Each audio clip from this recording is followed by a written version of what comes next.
Olá! Você já se fez alguma vez a seguinte pergunta? Como é possível que eu seja livre se Deus já conhece todo o meu futuro e esse futuro não pode ser alterado? É possível fazer algo diferente daquilo que Deus já enxergou para a minha vida? Ou ainda, por que eu deveria orar se tudo o que acontecerá daqui em diante, de qualquer forma, já está definido? É possível que a minha oração mude alguma coisa? Ou outra pergunta. Se Deus já sabia que o mal existiria, por que Ele não fez nada para impedi-lo? Essas perguntas afligem os filósofos e os teólogos já faz muito tempo. Por séculos, eles se debruçaram sobre essas questões. Mas o fato é que essas perguntas permanecem e as respostas ainda não são satisfatórias. É muito possível que você já tenha feito essas perguntas a si mesmo, mas ainda assim não encontrou uma resposta adequada.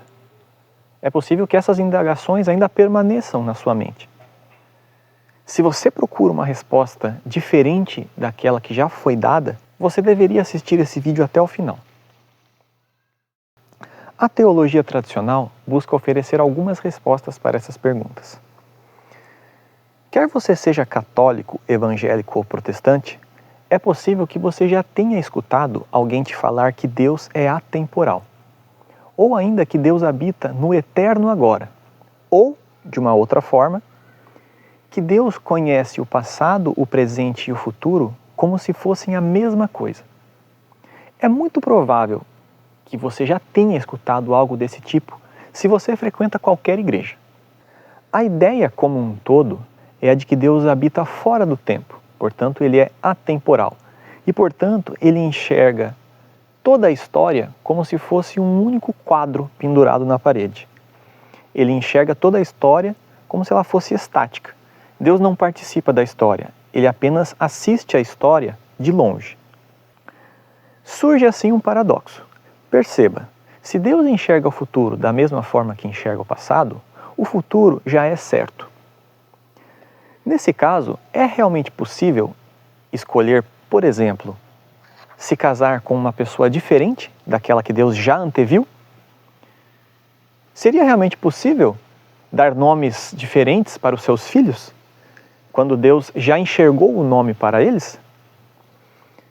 Ou ainda, será realmente possível você escolher o céu se Deus já enxergou desde a eternidade que você irá para o inferno? Existe realmente escolha num cenário em que Deus enxerga o futuro como algo fixo? Alguma coisa pode ser alterada? O ser humano pode agir para fazer algo diferente daquilo que o futuro já decretou? A teologia tradicional tentará resolver esse paradoxo de duas formas.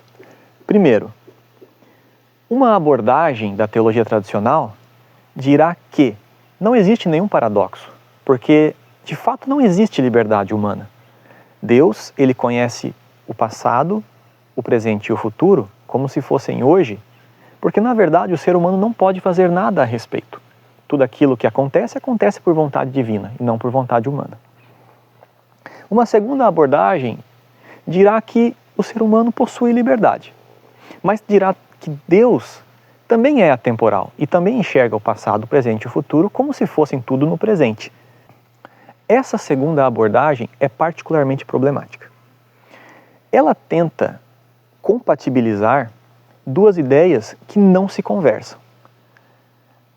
Afirmar que Deus conhece o futuro como se já tivesse acontecido e que ainda assim o ser humano tem liberdade para mudá-lo, são duas ideias que não conseguem se harmonizar. Se Deus já sabia que algo aconteceria, não há nada que nós possamos fazer a respeito. Aquilo que Deus sabe precisa acontecer e o ser humano não pode mudar. O paradoxo persiste. Em um dos casos, o paradoxo é eliminado, afirmando-se que o ser humano não possui liberdade. Mas os problemas são muito maiores, então. porque o ser humano não sendo livre, muita coisa deixa de fazer sentido. A segunda opção, na qual o ser humano é livre, mas Deus também é atemporal, traz um problema de que as duas coisas não se encaixam. É evidente que as pessoas continuam se perguntando como é possível o ser humano ser livre se o futuro já está decretado. Existe uma resposta incrível para esse paradoxo, uma alternativa genuína que talvez você não conheça. Ela se chama a abertura de Deus. E talvez você não a conheça por conta justamente da popularidade das abordagens tradicionais. A abertura de Deus é muito pouco explorada, especialmente no Brasil. Ela dirá o seguinte: vamos considerar 4 pontos principais da abertura de Deus. Primeiro, a abertura de Deus defende que a Bíblia deve falar por si mesma. Perceba que ao longo da Bíblia, nós temos relatos de um Deus que é ativo na história. Ele está trabalhando dia após dia, conforme as coisas acontecem. Vemos isso no Deus que guia Israel, vemos isso no Deus que orienta a igreja primitiva, vemos isso no Deus que envia profetas. O relato de Gênesis também mostra um Deus trabalhando em tempo real, criando em tempo real e explorando os limites do desconhecido e do incrível.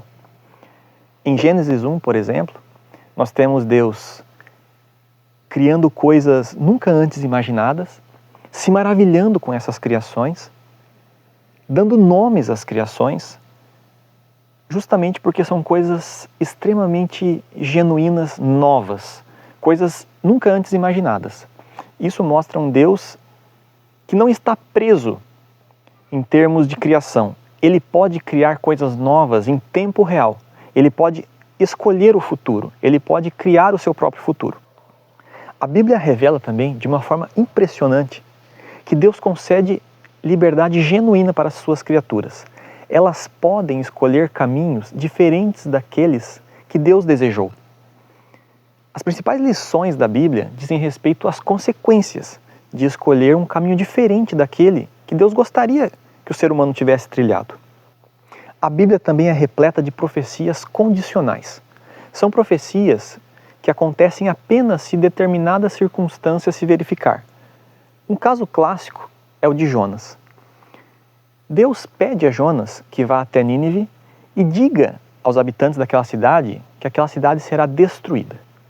Jonas, relutantemente, vai até lá e anuncia essa profecia ao povo. O povo então se arrepende, chora, e Deus se compadece do povo de Nínive.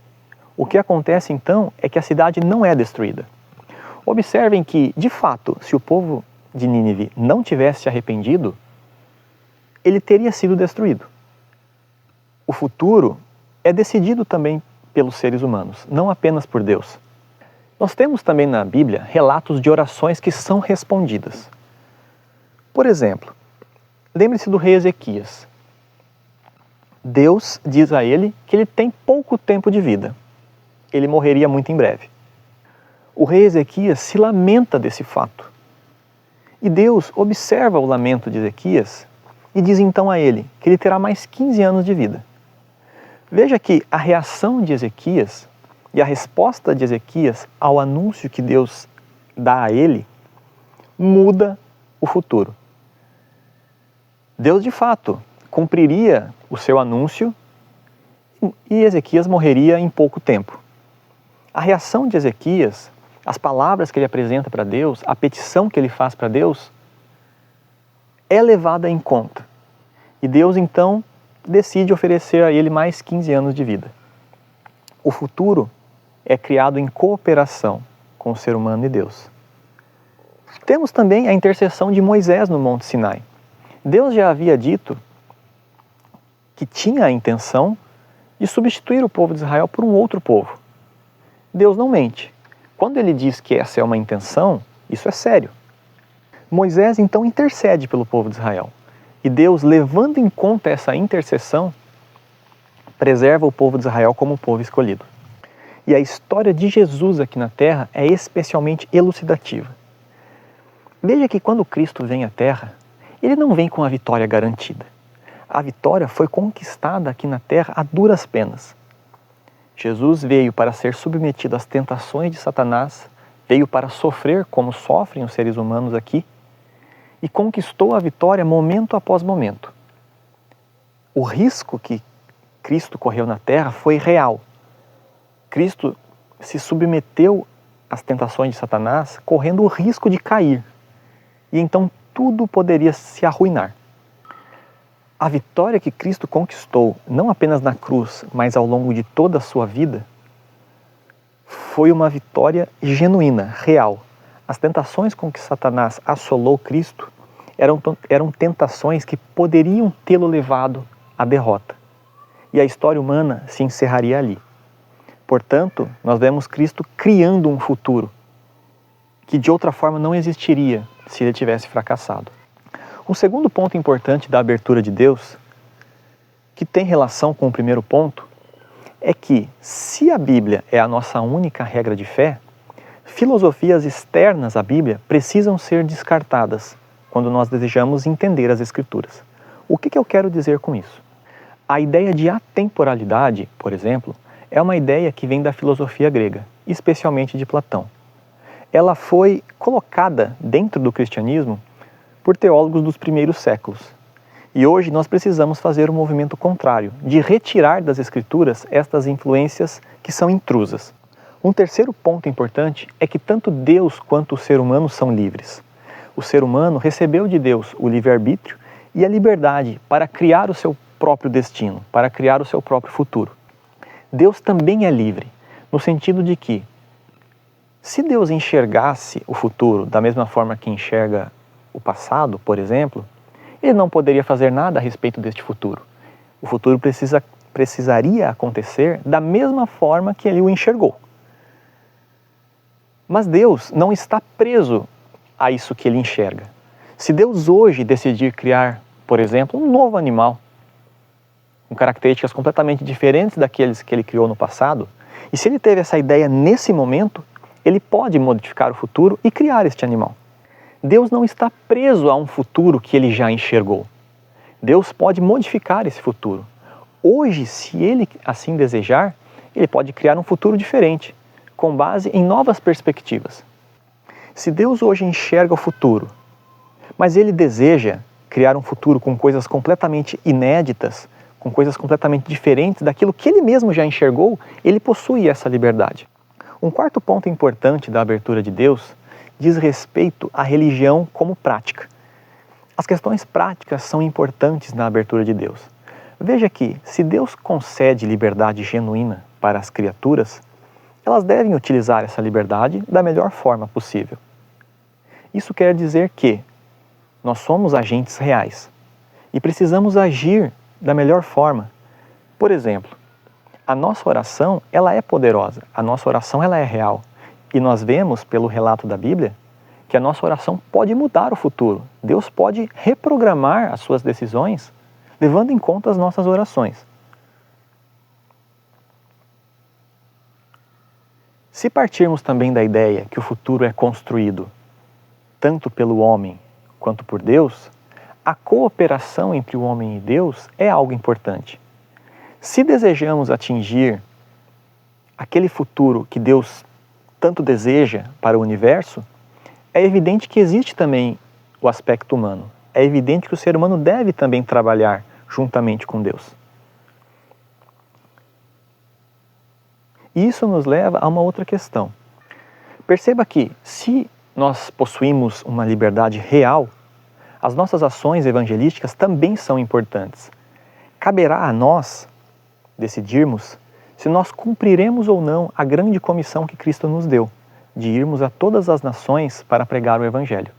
Cabe ao ser humano decidir se ele elaborará planos para executar essa grande comissão, e cabe ao ser humano, de fato, iniciar a execução deste grande plano. A grande comissão já foi dada. Agora, é a liberdade do ser humano que desempenhará um papel importante. Se o ser humano, de fato, fará aquilo que Cristo ordenou ou não. Assim, podemos voltar àquelas 3 perguntas iniciais do vídeo e respondê-las de uma outra forma. Pergunta 1. Como eu sou livre se Deus já conhece todo o futuro? Perceba que nem todo o futuro está decidido. Existe algo que você pode fazer com a sua vida que Deus não decretou. Caberá a você escolher o seu futuro. A segunda pergunta. Por que orar, se afinal de contas tudo já está definido? Lembre-se, a Bíblia mostra histórias de orações que foram atendidas. A oração pode modificar o futuro. A oração que você faz é real. Deus pode levá-la em conta quando está decidindo como o futuro será. Em resumo, a oração é real e ela pode ser decisiva. A terceira pergunta. Se Deus já sabia do mal, por que Ele não fez nada para impedi-lo? Veja que na abertura de Deus, o mal não era uma certeza. O mal surge da liberdade das criaturas que Deus criou. Perceba que Deus não enxergava o mal como algo que com certeza aconteceria. Ele enxergou a possibilidade de que acontecesse. E então, ele elaborou um plano para lidar com esse problema. Mas Deus não planejou o mal e ele inclusive não enxergava o mal como algo que com certeza aconteceria. Assim, chegamos a algumas conclusões. A abertura de Deus é uma proposta inteiramente bíblica, que busca resgatar o texto literal da Bíblia e compreendê-lo à luz de si mesmo, e não de influências externas, e não de filosofias que são estranhas à Bíblia, como, por exemplo, a filosofia grega, que prega a atemporalidade de Deus. Assim, a abertura de Deus também propõe que nem todo o futuro está definido. Muita coisa ainda pode ser criada e muita coisa pode ser modificada. Existem infinitas possibilidades do que ainda poderá ocorrer. A abertura de Deus, também, leva em conta questões práticas. Se nós recebemos de Deus essa liberdade, nós devemos utilizá-la da melhor forma. A abertura de Deus é uma proposta muito ampla. Todos esses pontos que nós trouxemos aqui nesse vídeo podem ser desdobrados em muitos outros. E é um dos objetivos deste canal tratar mais detalhadamente de cada um destes pontos. Se você entende que as respostas oferecidas nesse vídeo àquelas 3 perguntas iniciais são mais promissoras que as respostas dadas pela teologia tradicional, com certeza você ainda tem muito o que assistir neste canal. Fique atento e acompanhe os próximos vídeos.